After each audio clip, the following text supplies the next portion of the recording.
નમસ્કાર, આપ જોઈ રહ્યા છો નિર્ભય ન્યૂઝ અને હું છું આપની સાથે રિદ્ધિ। આજે બે વિષય ઉપર ચર્ચા કરવી છે। એક વિષય છે અનિરુદ્ધસિંહ જાડેજા કે જે કેસની અંદર જે સુપ્રીમ કોર્ટ છે તેમણે યુટર્ન લીધો છે, અને બીજું કે રાજકોટમાં અમિત શાહ આવી રહ્યા છે અને એ જ પહેલા ક્યાંક આંતરિક વિખવાદ છે તે ક્યાંક બહાર આવી રહ્યો છે। આ બધા મુદ્દે ચર્ચા કરીએ। મારી સાથે અત્યારે રાજકોટથી વરિષ્ઠ પત્રકાર જગદીશભાઈ મહેતા જોડાયેલા છે। સર, નિર્ભય ન્યૂઝમાં આપનું સ્વાગત છે। જી ધન્યવાદ। કે અમિત શાહ હવે જ્યારે પહેલા નોરતે રાજકોટ આવવાના છે, રાજકોટની અંદર જબરદસ્ત રાજકારણ છે તે ગરમાયેલું છે। જે બેન છે ખુલ્લો પત્ર લખ્યો છે અમિત શાહને મળવા માટે। આ ક્યાંક જે અંદરનો ડખો એ પણ સમજવો છે, અને સાથે આ જે અંદરનો ડખો છે આવનારી ચૂંટણીમાં રાજકોટમાં કેટલો ભારે પડી શકે એમ છે ભાજપને। જુઓ, અમિત શાહ આવે છે એનું લક્ષ્યાંક જુદું છે ને આ બેન જે રેડ્યા છે કોર્પોરેટર, એનો ઇસ્યુ જુદો છે। ઈ હાવ નાનું આંતરિક યુદ્ધ છે, ઓલું મહાયુદ્ધ છે। આંતરિક યુદ્ધની પહેલા તમને વાત કરી દઉં। કોર્પોરેશનમાં ભારતીય જનતા પાર્ટીનું શાસન છે, પણ માથા એટલા જૂથ છે। કોઈનામાં ક્યાંય હંપ નામની કોઈ ચીજ નથી। એકબીજાના લુગડા ખેંચવામાં હવ માને છે। અત્યારે ભારતીય જનતા પાર્ટીના પ્રમુખ અમારે અહીંયા ભાઈ દવેભાઈ છે, એનું એક જૂથ છે, એની વિરુદ્ધનું એક જૂથ છે। માધવ દવે બોલે કંઈક ને લોકો સમજે કંઈક, બોલે કંઈક ને સમજે કંઈક, ડખો છે ભયંકર। મેયર જે છે એની પણ માન મર્યાદા ન જળવાતી એટલી બીજા બધાની જળવાય છે, છતાં એ સહન કરે જાય છે। ટૂંકમાં એ ભારતીય જનતા પાર્ટીની અંદર જબરજસ્ત સંગઠનમાં સડો પેસી ગયો છે। એક ચોક્કસ વ્યક્તિને ડ્રાઈવર તરીકે રાખવાની કોર્પોરેટર મહિલાની જે જીદ છે, એને લઈને ભારતીય જનતા પાર્ટીના જ લોકો એને બદનામ કરી રહ્યા છે। એટલે તેણીશ્રી આજે રડી પડ્યા અને એને કીધું મારી પાર્ટીના લોકો મને બદનામ કરે છે। માધવ દવે કે એવું કઈ છે નહીં, જો પતી ગયું પાછું ટાઈ ફીસો। આણે કીધું ને ઓલા એના આમ કહી દે એટલે વાત પાછી પૂરી થઈ જાય, પછી બીજું કઈ નહીં। કોઈ સાચું ખોટું કે એનું પાછું કોઈ ટેલી કે ક્રોસ એન્ટ્રી કે એવું કઈ નહીં। આ થયું સ્થાનિક રાજકારણ। અને રાજકોટમાં એટલી ભીષણ પરિસ્થિતિ અત્યારે ભારતીય જનતા પાર્ટીમાં ચાલે છે કે તમારે કોઈની કોઈ પણ બ્લેક સાઇડ સાંભળવી કે જાણવી હોય, વિપક્ષને ફોન કરવાની જરૂર નથી। શાસક પક્ષના કોઈ પણ માણસને ફોન કરો, તમને બીજાની સાઈડ મળી આવશે। વિપક્ષ તો બિચારો ટોકન લઈને ઉભો લાઈનમાં, એનો તો વારો નહીં આવે। એટલા લોકો અહીંયા તૂટી પડ્યા છે અંદરો અંદર। આ એક વાત। રહી વાત અમિત શાહની, જુઓ અમિત શાહનો ગોલ જુદો છે। એ વ્યક્તિ બહુ ચતુર છે, એ તો સ્વાભાવિક છે। જયેશ રાદડિયા સહકારી ક્ષેત્રના માંધાતા તરીકે અત્યારે ઉપસી આવ્યા છે। એના ફાધર તો હતા જ। હવે અત્યારે શું છે, નરેશ પટેલ જે છે પાટીદારના નેતા ગણાતા હતા। તા શબ્દ સમજીને વાપરું છું, અત્યારે એ ખોડલધામના ગણાય। પાટીદારો હવે નરેશ શાહનું કહ્યું, નરેશ પટેલનું કહ્યું માનતા નથી। એ વાત સર્વવિદિત છે, મોઢે કોઈ નથી કહેતું, પણ નરેશભાઈ પટેલ કે કાલથી આપણે બધાને ફલાણાભાઈને મત આપો બધા આપી દઈએ, એવું કઈ છે નહીં। એ બધું ખતમ થઈ ગયું। એટલે પાટીદારના નેતા ન રહ્યા, ખોડલધામ બોડલધામના બરોબર છે। કારણ કે એને અસમંજસ એટલી બધી પેદા કરી નરેશભાઈ પટેલે કે પાટીદાર સમાજ સ્વયં દ્વિધામાં આવી ગયો, કરવું હું। એટલે એ ખેલ ખતમ થયો। હવે એક વિજયભાઈ રૂપાણી હતા, જે કેન્દ્રથી માંડીને રાજ્ય સુધીનું, ગાંધીનગરથી રાજકોટ કે સૌરાષ્ટ્ર સુધીનો સેતુ કોઈ અગર હતા, એનું નામ હતું વિજયભાઈ રૂપાણી। હવે કમનસીબે આપણે એને પ્લેન હાદસામાં ગુમાવી દીધા। તો હવે એ જે વેક્યુમ આખું ઊભું થયું કે હાઈકમાન્ડ ભારતીય જનતા પાર્ટીનું અને લો કમાન્ડ એટલે કે જનતા, ત્યાં સુધીનો સેતુ એવો કોણ માણસ છે કે જે પોતે સક્ષમ હોય ને પક્ષને સક્ષમ રાખી શકે। તો એમાં અત્યારે ઉપસેલું નામ આવ્યું। અલગ અલગ પ્રકારે એને જયારે વેરીફાઈ કર્યું, જોવામાં આવ્યું કે એક તો યુવાન છે જયેશ રાદડિયા, પહેલી વાત। સહકારી ક્ષેત્રના માંધાતા હોય એટલે એની જડે બહુ મજબૂત હોય। તમે જુઓ, આને કોઈ પણ વસ્તુથી તમારે હરાવી શકવા અઘરા બને, કારણ કે એની જડ મજબૂત હોય। સહકારી ક્ષેત્ર એટલે શું છે? સહકારી ક્ષેત્ર એટલે કુબેરનો ભંડાર। છૂટા હાથે તમે લાણી કરી શકો, તમારી પેઢી હોય એમ, કોઈ તમને પૂછનાર નથી। આઉટ ઓફ વે જોઈને તમારે કોઈને મદદ કરવી હોય તો સહકારી ક્ષેત્રની મંડળી એ ખોલી દો, તમે ધારો એમ કરી શકો। કારણ કે તમે જ હાંડ, ત્યાં ચેરમેન હોય બધું હાલે, એમાં સબ ભૂમિ ગોપાલ કી બોલે સો નિહાલ સત્રી અકાલ, કોઈ પૂછે નહીં, નો એડિટિંગ એટ ઓલ। એટલે સહકારી ક્ષેત્રના માંધાતા તો તેઓ છે, એના ફાધરનો વારસો હતો વિઠ્ઠલભાઈ રાદડિયાનો, એટલે એ તો છે જ। વળી યુવાન છે। લેવા પાટીદારોમાં ભાઈ નરેશ પટેલનું એક સાઇડલાઇન થવું સામાજિક રીતે, એટલે એમાંય પાછા ફીટ બેસે છે। વળી તેઓ શ્રી જે છે એ વિઠ્ઠલભાઈ રાદડિયાના સુપુત્ર છે, એની પણ એક છાપ છે। જામકંડોરણામાં કન્યા છાત્રાલય ચલાવે છે, જ્યાં હજારો દીકરીઓ ભણે છે, એટલે સમાજનું પ્રત્યેનું ઋણે છે. અને આઉટ ઓફ વે જોઈને 18 વર્ષને જ્યારે મદદ કરી હોય તો ઈ પણ સહાનુભૂતિ એની સાથે આવે. આ બધું જો અત્યારે સરવાળો આમ છગડીઓ કાઉન્સ કરીને કિશોર કુમારના ફિલ્મની જેમ કરવું હોય તો છગડીઓ કાઉન્સ કરીને તમારે નામ લખવું પડે Jayesh Radadiya, script writer, dialogue writer, story writer, સંગીતકાર, ગીતકાર, ગાયક કલાકાર, છગડીઓ કાઉન્સ કિશોર કુમાર. આ એના જેવું છે. એટલે રાજકોટ ડિસ્ટ્રિક્ટ કોઓપરેટિવ બેંક એ સહિતની 5-6 સહકારી મંડળીઓની સાધારણ સભા છે અહીંયા પેલે નોરતે, સોમવારે પેલે નોરતે. ઈ નોરતોમાં એને હવે શક્તિ પ્રદર્શનમાં પલટાવી દેવામાં આવશે. વિઠ્ઠલભાઈ રાદડિયાએ સોનિયા ગાંધી વખતે આવું શક્તિ પ્રદર્શન કરી અને આખું રાજકોટને ખેડૂતમય બનાવી દીધું. ખેડૂતો ભેગા કર્યા હતા, તમામે તમામ રસ્તા ચક્કા જામ હતા. રેસકોર્સનું મેદાન તો ટૂંકું પડ્યું હતું. લાખોની તાદાદમાં કિસાનો ઉમટી પડ્યા અને છતાંય રાજકોટમાં પ્રવેશવાના તમામ માર્ગો ઉપર તમને કિસાનોની પાઘડીઓ દેખાતી હતી.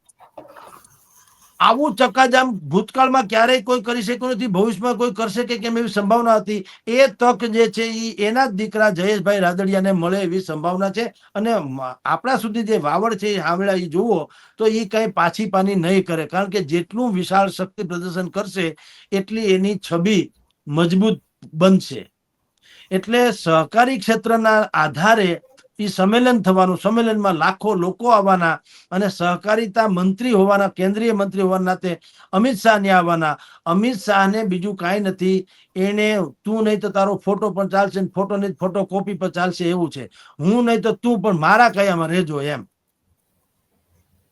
અમિત શાહને પણ સહકારી ક્ષેત્રમાં દબદબો જાળવી રાખવો છે, પણ બધે પહોંચી ન શકે તો કાંઈ નહીં, હું નહીં તો મારો માણસ હોવો જોઈએ. જયેશ રાદડિયાને હવે એના માણસ તરીકે પ્રસ્થાપિત કરવા માંગે છે કે સહકારી ક્ષેત્ર ઉપર જયેશ રાદડિયાને શું કહેવામાં આવે, તમને સારામાં સારું મંત્રી પદ આપશું, તમારા સહકારી ક્ષેત્રમાં ચંચુપાત નહીં કરીએ. કારણ કે એક ચંચુપાત તો ભૂતકાળમાં 2 કરી લીધા. એક કર્યા હતા ઇફકોની ડિરેક્ટરની ચૂંટણી વચ્ચે મેન્ડેટ નહીં આપીને, સામી છાતીએ જયેશભાઈ જીતી ગયા, ભારતીય જનતા પાર્ટી હારી ગઈ તો ભાજપ વાળા થઈ ગયા ગાય જેવા. નહીં તો શિસ્ત ભંગની નોટિસ મોકલવી જોઈએ ને. નોટિસ કાંઈ નહીં, ઉલટાના અમિત શાહ એના ઘરે ગયા, પરિવારની સાથે ફોટો સેશન કરાવ્યું, જમા કરવા, છોકરા બોકરા રમાડ્યા, 5-50 રૂપિયા આપીને પછી ગયા. બોલો. એટલે ટૂંકમાં એને બુદ્ધિપૂર્વક આમ જુઓ તો જયેશ રાદડિયાનું વર્ચસ્વને સ્વીકાર કરી લીધો. અને બહુ ગણતરીબાજ રાજનીતિજ્ઞ હોય એની આ બિલકુલ ઓળખ છે. એને આમ જ કરવું જોઈએ. અને આ બધા પેટમાં ગરીને પછી ટાટિયા પોળા કરે, સીધે તમે હું કાટલો પકડી લઈએ એમ બાંધે નહીં. આપણે બધા સામાન્ય માણસો શું હોય, આપણે બથો બથાવી જઈએ, ઓલા એમ ન કરે. ઈ કાંટો કાઢે ત્યારે ખબર ન પડે કેમ કાંટો કાઢવામાં આવ્યો. હવે અત્યારે જયેશભાઈને એમ લાગે છે કે અમિત શાહ મારી ઉપર 4 હાથ છે, એ 4 હાથ છે કોકદી ગળે પોગે, પણ એ તેદી ની વાત તેદી પડશે એવા દેવાશે. અત્યારે માથા પૂરતી રાખો. એટલે પેલે નોરતે આ સંમેલન થશે સહકારી ક્ષેત્રનું. જયેશ રાદડિયા બધી તાકાત ઝોંકી દેશે અને વિરાટ સંખ્યામાં કિસાન સંમેલન થશે. અમિત શાહને એમ લાગશે કે ભાઈ જયેશ રાદડિયાની પસંદગી આપણે ખોટી નથી કરી અને જયેશ રાદડિયાને નવા પ્રધાનમંડળમાં સારામાં સારું ખાતું આપે. એમ કરીને પટેલ કોમ્યુનિટી જે છે, જે ધીરે ધીરે વૈકલ્પિક રાજનીતિ તરફ ધસમસતી રહી હતી, એને અટકાવવાની પણ એક વ્યવસ્થા છે. આ જે સંમેલન થવાનું છે તે કે પટેલ કોમ્યુનિટી જે છે કોર વોટ બેંક છે ભારતીય જનતા પાર્ટીની. હવે એ કોર વોટ બેંક અત્યારે એને જે વિકલ્પ સૂજો છે, કમસે કમ અત્યાર સુધી વિકલ્પ નહોતો, એટલે નિર્વિકલ્પે ભારતીય જનતા પાર્ટીની સાથે હતી. હવે વિસાવદરમાં જે નવી કૂપળ ફૂટી છે તો લોકોને એમ થયું કે ડાળ બેહવા જેવી હશે તો બેહવામાં વાંધો નહીં. ઈ તરફ જો પાટીદાર સમાજ ધસમસતો જાય તો 17% જેટલા પાટીદારો છે. ભારતીય જનતા પાર્ટીને સૌરાષ્ટ્રમાં 36 જેટલી બેઠકો ઉપર ભારે પડે અને ટોટલ 54-56 બેઠક ઉપર પાટીદારો જે છે એ ભારતીય જનતા પાર્ટીને ભારે પડે અને આમ આદમી પાર્ટીને ફાયદો થાય. એ ન થાય એટલે જયેશ રાદડિયાને હવે વરરાજો બનાવીને અમિત શાહ અણવર બનીને આવવાના. ટબુડી વગાડશે પાછળથી ગલગલિયા થાય એવી. અને સરવાળે શું કરશે કે ભાઈ તમે બેઉ કરજોડી વિનવે સ્વામી મૂકો અમારા કંથને, અમે અપરાધી કાંઈ ન સમજ્યા, ન ઓળખા ભગવાનને, હવે તમે મોટા હાલો, તમે અહીંયા અમારું થાણું થાપીને બેહો, બરાબર, અમે કહીએ એમ કરજો.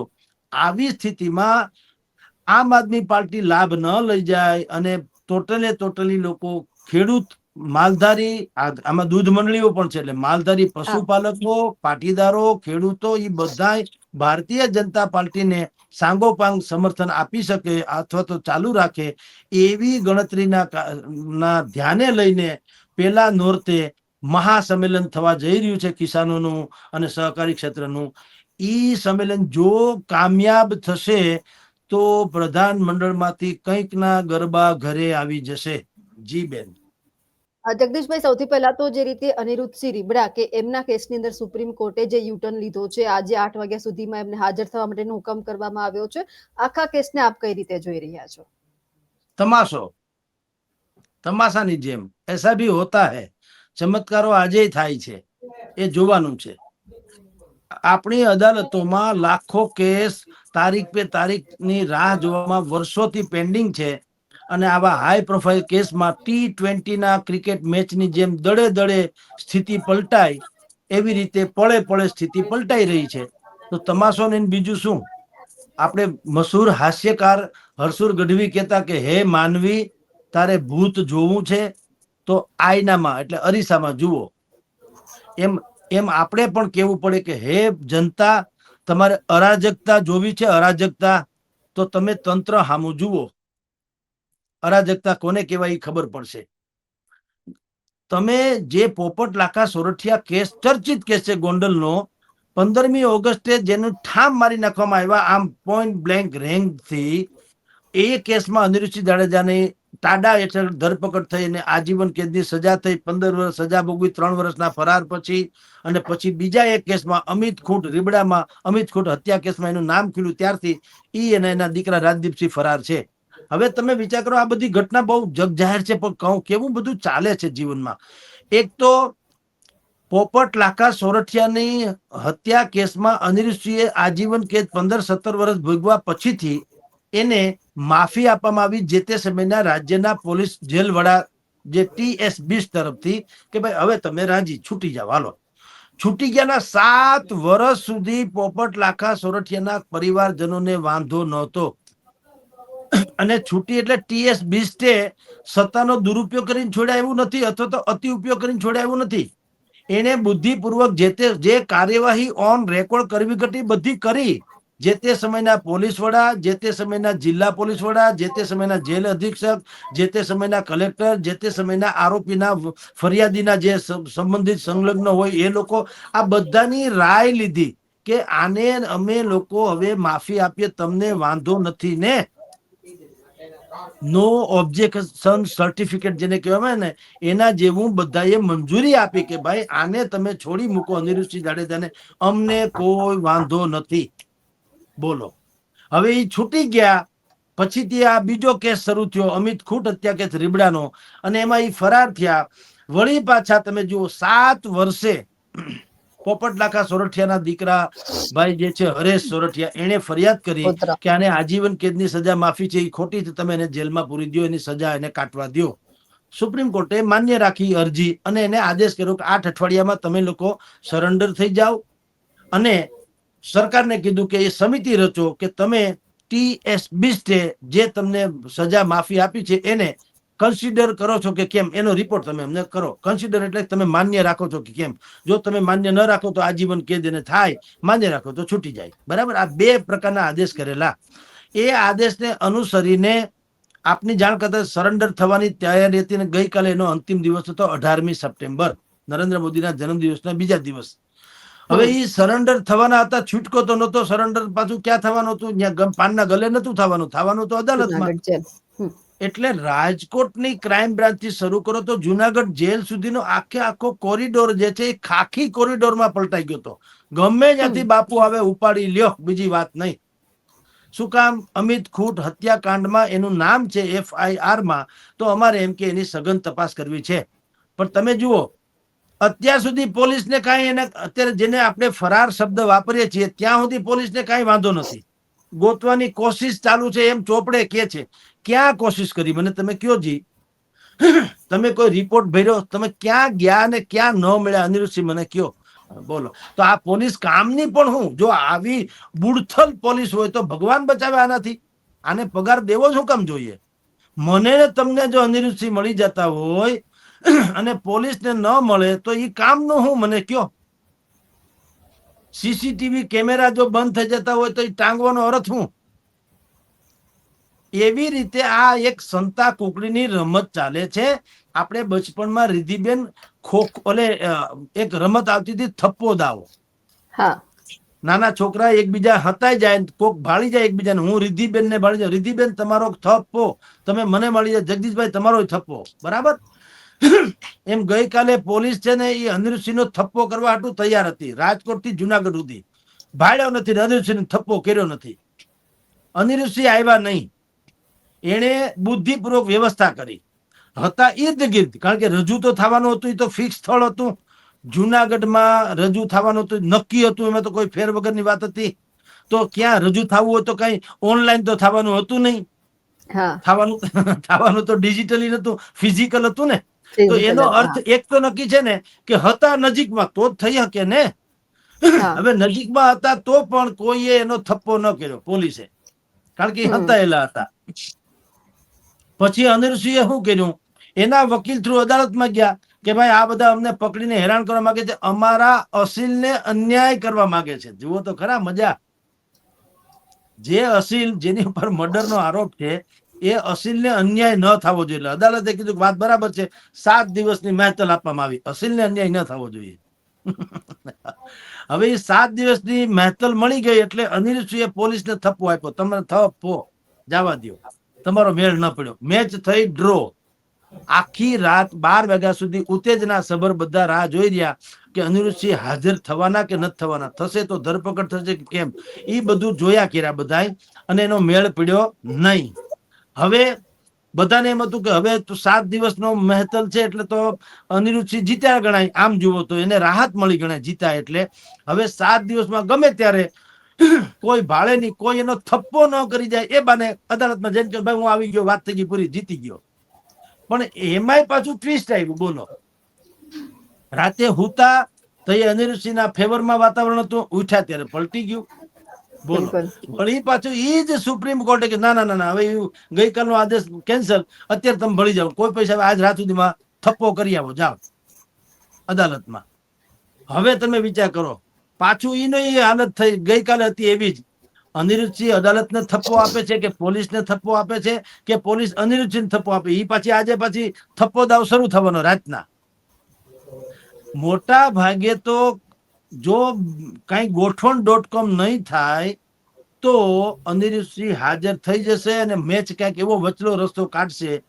મારા જાણમાં આવ્યા મુજબ એ એવો રસ્તો નીકળશે કે ભલે પોલીસ છે એ અત્યારે કોરિડોરની જેમ ઊભી છે પકડવા હાટું, પણ માઇન્ડ ડાયવર્ટ કરવા જે રીતે રાજકારણીઓ બીજો એક મુદ્દો ઉછાળે અને લોકોનું ધ્યાન ભટકાવી દે, એમ સંભવ છે કે જુનાગઢ થી માંડીને રાજકોટ સુધીમાં જ્યાં પોલીસ પહેરો ભરીને ઊભી છે અનિરુદ્ધસિંહને પકડવા, ત્યાં કઈક એવું થાય કે બધા હુડુડુડુ હું કરીને ઓલી બાજુ જાય ને આયા આગળ જાય ઘરમાં, એ હું આવી ગયો, હું આવી ગયો, હું જીતી ગયો, હું જીતી ગયો. આવી સંભાવના છે, લખી રાખજો. અને બેન તમે જોજો રાત સુધીમાં આમાં કાંઈ ફેર પડે તો આવું જ થવાનું છે. નાટક જ ચાલે છે, કારણ કે બધી જ વ્યવસ્થા છે, સામ દામ દંડ ભેદ. પોલીસને બધી ખબર છે. એટલે પાકિસ્તાનમાં આપણા મોસ્ટ વોન્ટેડ છે, એને કોક ગોતી ગોતીને મારી આવે છે, કોક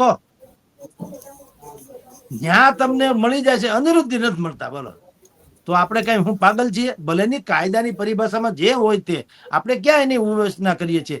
કાયદો તો શું છે, એ તો કોઈ પણ ભોગે જે કઈ એની પાસે પુરાવા કે આધાર છે એના આધારે ચાલે, ડોક્યુમેન્ટના આધારે. તો એ આપણે એની સરાહના કરીએ. ઓકે, તમે અનિરુદ્ધસિંહ બાપુને 7 દિવસના ગઈકાલે આપ્યા હતા, એ પણ તમારો માસ્ટર સ્ટ્રોક. હવે સ્ટે ઉઠાવી લીધો, એ માસ્ટર સ્ટ્રોક. બીજું શું થાય? તમારા તો બધા માસ્ટર સ્ટ્રોક જ છે. અમારે જનતાની દ્રષ્ટિએ વિચારવાનું રહ્યું કે કેવું ચાલે છે થપ્પો દાવ. હવે આજે રાત તમે મેં કીધું પાકિસ્તાનમાં આપણા આતંકવાદી છે, એને ન્યા જઈને કોક ઠાર મારી આવે એટલી ક્ષમતા તો કોકમાં છે. ઈ કોકને અનિરુદ્ધસિંહ ક્યાં છે ખબર નથી પડતી. પાછા અનિરુદ્ધસિંહ એટલે પાછા એ ક્યાંય તળાવમાં કે કોઈ પાતાળમાં ઉતરી ગયા હોય કે એવું તો છે નહીં, નેપાળના રસ્તે પરદેશ હોય કે એવું નથી. આ તમારી મારી જેવી ટીવી ચેનલમાં એ ટેસડા કરે. આપ્યો ને ઇન્ટરવ્યુ અફલાતુન, શું કરી લીધું મને કયો?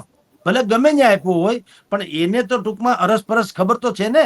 આ કઈ AI તો નથી, આર્ટિફિશિયલ ઇન્ટેલિજન્સ એ તો નથી, અનિરુદ્ધસિંહ સ્વયં છે. તો તમે જુઓ કાયદા કેવા છે, ઈ કોઈ પૂછતું નથી કે ભાઈ તમને મળી ગયા છે તો અનિરુદ્ધ સ્ટે મળી ગયો, હવે હવારે સ્ટે ઉઠી ગયો, હવે હાંજે હું થઈ રામ જાણે. બોલો એટલે કેવું હાલે છે આ અકડમ પકડમ દાવ. ઈ આપણે બધા આખું ગુજરાત અત્યારે જોઈ રહ્યું છે બેન. જી રિદ્ધિબેન. બિલકુલ જગદીશભાઈ, આપ અમારી સાથે જોડાયા, આપનો ખૂબ ખૂબ આભાર. નમસ્કાર બેન.